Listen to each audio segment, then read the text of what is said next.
UA3 Intro to Archaeology. We are into our week on ancient technology, and the first and probably coolest technology that we're going to be talking about is stone tools, and that's why we wear gloves.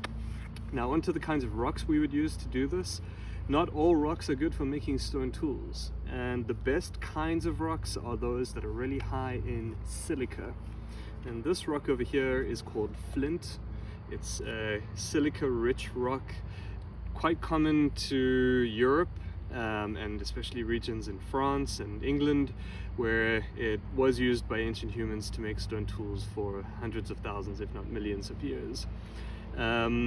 It is the reason silica-rich rocks are really good to make tools from is that they're brittle, so they will break when we hit them. We don't want a rock that's not brittle, that's never going to break open, then you just basically waste all your energy doing this. But it's also controllable, so we can break it in a predictable manner that allows us to control the process. Rocks like flint in North America, you might find them called things like chert, are really good for making stone tools. You may have heard of other kinds of rocks like obsidians, which are natural glass that form from volcanic eruptions, landing on sand and essentially melting the sands to make rock. Those are extremely good for making stone tools, but they're also extremely dangerous to use if you don't know what you're doing, because they make edges that are sharper than surgical steel. So what kind of toolkit do we need to do this? Well, first you need about a fist-sized lump of your rock of choice. You want a fist-sized rock so that it fits in your hand quite nicely and you can manipulate it without having to sort of wield a huge chunk of it. You then need what we call an abrader, which is a rock like this that's quite coarse, and this allows you to do some of the shaping of the rock prior to hitting it. It allows you to sort of roughen it up, and I'll show you how that process works. Good abrader, really essential. You then need a hammerstone. This is probably one of the most important parts of the toolkit. It's also another piece of rock that needs to fit nicely in your hand so that you can manipulate it quite easily. And in terms of the mechanics, like how to do this, what we're trying to do essentially is to control the fracture mechanics of a lump of rock. And the two things that we really need to keep track of when doing this, one is the angle of the rock itself. And so we want to strike at the intersection between the flat surface on the top here, this is known as a platform, and the flake release surface. This is the area where our actual stone tools are going to come from on the core. And the area between these two intersects at an angle, and we want that angle to be 90 degrees or less. So you can see we've got a nice acute angle over here, which is 90 degrees or less.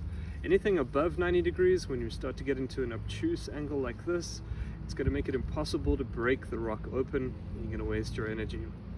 And the second thing we want to control is how deep into the rock we hit.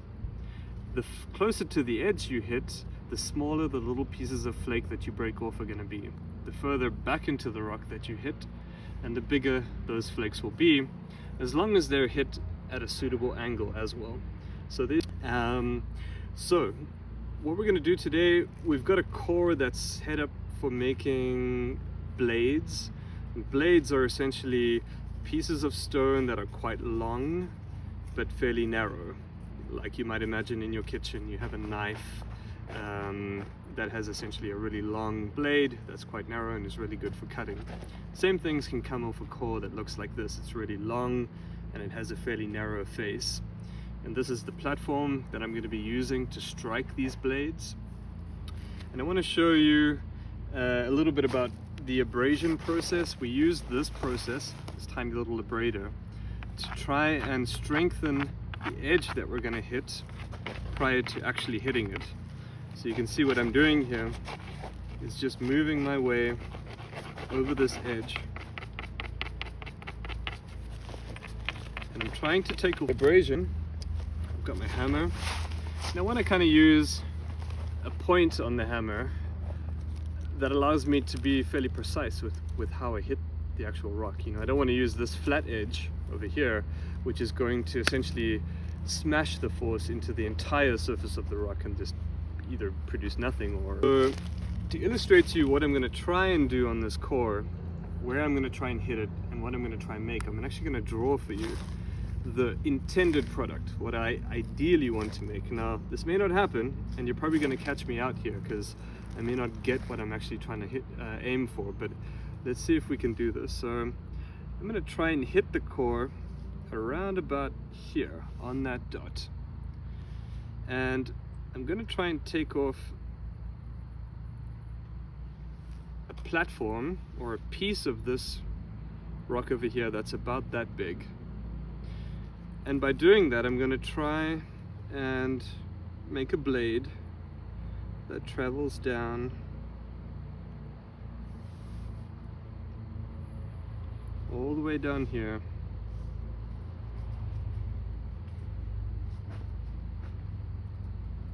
to the bottom. So you can kind of see what I'm intending to do here. That's where I want to hit. That's the surface that I'm going to remove from this platform. And that's the kind of blade that I'm going to try and remove from the surface of the actual flake release part of the core.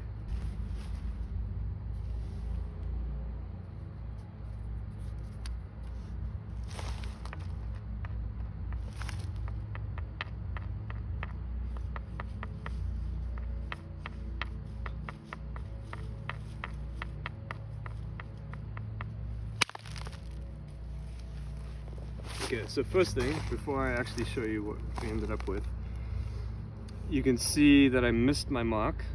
That's where I hit. That's where I intended to hit. So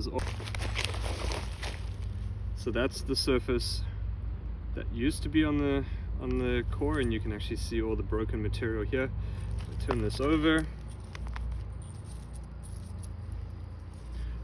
You can see where I was intending to hit to make a fairly narrow blade, but I actually ended up making quite a big one, a lot wider, but still a lot longer than it is wide, so it has those extremely sharp, fresh edge just come off the core, and I can actually shave with it. You can actually see those hairs. My skin's really dry at the moment, but you can essentially see. One more blade out of this just to illustrate the purpose to you again, and I'm going to go for this ridge on the surface here, and I'm going to make my mark somewhere over here. So just give me a second to abrade again. Let's do another one. Make a mark somewhere around here. You see I'm targeting the top of that ridge in the area that I've drawn up here, and I'm going to mark the outlines of the blade.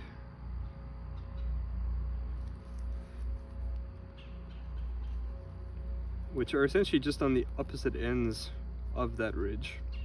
And it's because this ridge allows us to direct the force all the way down the rock, and in the process take off this nice big chunk of elongated rock that produces those sharp cutting edges.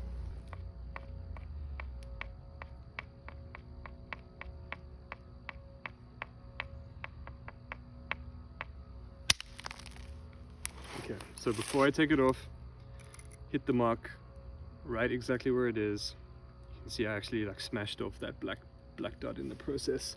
So that's a great start. You can see it essentially followed that elongated pathway down the core, and we lift it up now. And you can see that nice blade scar there. Now,